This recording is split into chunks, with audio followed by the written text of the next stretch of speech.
Hello everyone, hope you had a great week. So I'm starting this video over again because the other one has got a bit of a blups, can't think straight, brain dead. I just want to show you peeling back the general pencil. This is literally how easy it is to so-called sharpen it. It's fabulous, I absolutely love it because although the charcoal is quite soft, the lead itself, peeling it back and exposing it like this, you don't end up breaking it off like I have done with so many other pencils. It's not to say that the others don't work, it's just that for me I find this easier. I would imagine that even if it had been dropped, it would still break as you peel it back. I can see that there's a very, very light crack line here. I'm not sure if that has been left by the actual wood or not, but I can see that there's a fine crack line all the way around. But let's see as we go ahead with this gorgeous deer.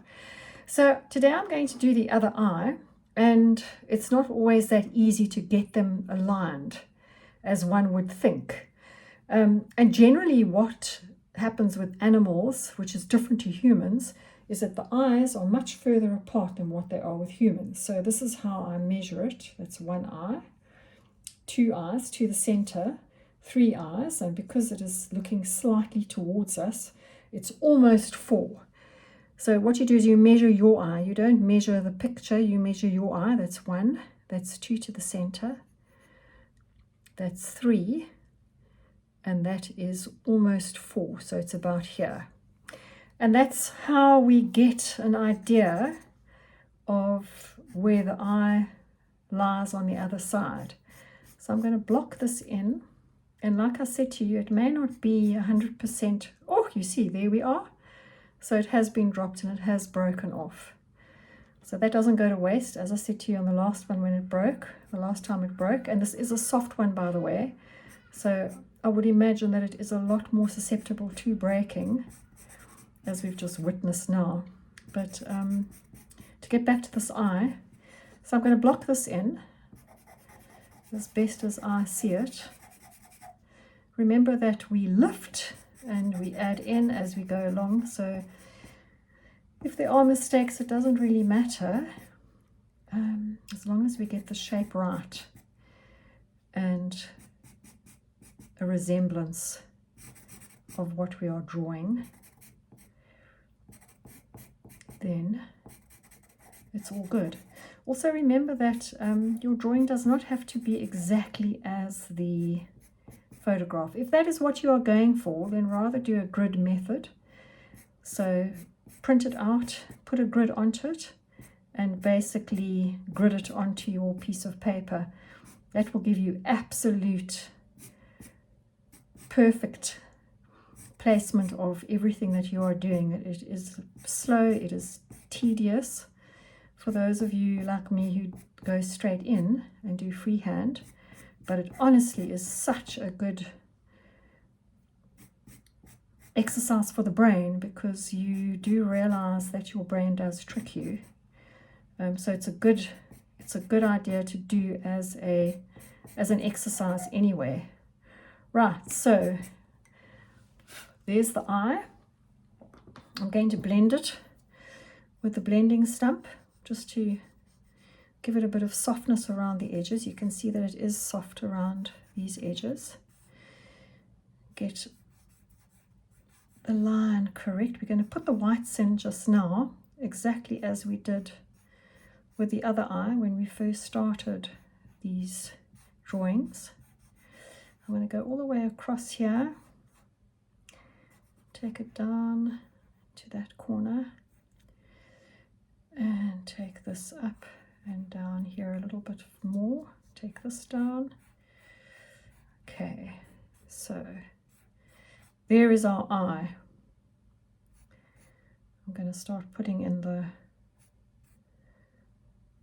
white highlights as we did. It goes in down here. Oh, I love doing this with this white because it really does give it another dimension. It's absolutely stunning. And where you want the absolute vivid white, then don't take it over the charcoal. Take it straight onto the paper, and then you will get that white that you're looking for.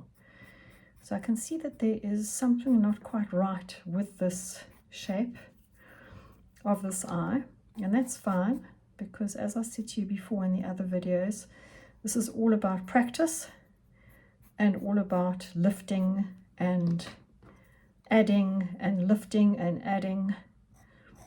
We're going to take that up there. I almost feel as if I've got it too forward looking, if you know what I mean, like too front looking. So I'm just going to blacken this and deepen this area here. Take it up and over. The side here needs to come down. Try and get rid of that forward looking eyeball. Take this up there. And hopefully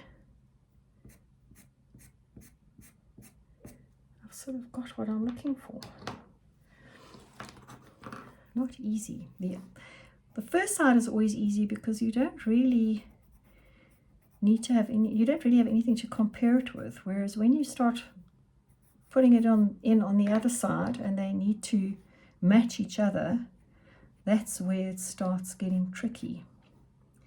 So don't be disillusioned if you don't get it right. Honestly, it does take practice. As I've said before, practice makes everything right, and a lot of practice is needed for doing these sort of drawings. So don't feel despondent if you don't get it right, because it honestly does sometimes take me ages to get it right. So I'm just going to add a bit more black down here. Take it around and up. And I think that is more or less what that eyeball looks like. Deepen this again.